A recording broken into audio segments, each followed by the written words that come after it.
Hei, mans vārds ir Gunita Lakziņas-Kroderēna, un šodien mēs tiekamies 39. rubrikas Darīt ir radīt, jeb nejaušība nav sērijā.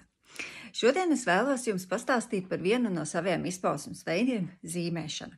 Man kāpēc visu mūžu ir pavadījusi sajūta, ka man ļoti patīk zīmēt, bet man tas nekad nav padevies. Skolā zīmēšanā man bija sliktas atzīmes, jo es nemācēju uzzīmēt ne kluso dabu, ne vēl vairāk portretus, tie vienkārši izskatījās briesmīgi. Man tētis mācēja smuku zīmēt un brālis mācēja smuku zīmēt, bet manas zīmējumus nekādi nevarēja nosaukt par smukiem. Un tad pirms dažiem gadiem es iepazinos ar soul art vēstnesi Sandu Ēžvertiņu.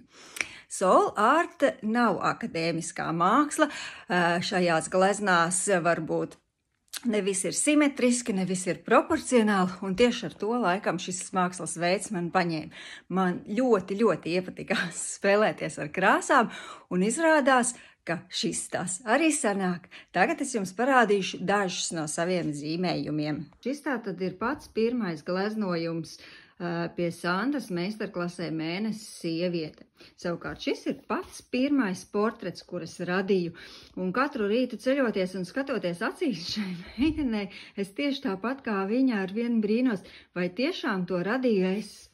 Te viss mans glezniņas ir radīts ar kādu nodomu. Šis, piemēram, bija naudas lauva. Šeit es sarunājos ar sevi par radošumu.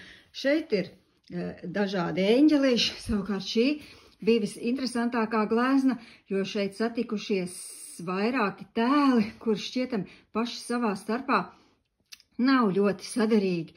Bet tieši Sandas zīmēšana ir interesanta ar to, ka tu nekad, tāpat kā es rakstot, nezinu, kas no tā visa izvērtīsies. Kā tas notiek, tūlīt pastāstīt. Sandas meistarklasēs katra reize tiek veltīta kādai tēmai, un mēs nekad nezinām, kas no tās tēmas tur tai glezniņā izlīdīs. Kā tas notiek? Mēs izspēlējamies ar krāsām uz aunekla, ar dažādiem trafaretiem, un tad, kad pamatiņš ir sagatavots, tad mēs viņu grozam uz visām pusēm, mēģinot ieraudzīt, vai tur neslēpjas kāds tēls vai kāda detaļa, un gandrīz vienmēr tas tā arī ir.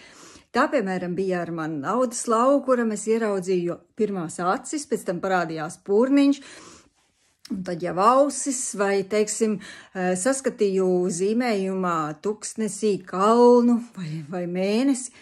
Un tieši tā tas notiek, ieraugot to, kas tajā gleznā jau ir, nevis izdomājot.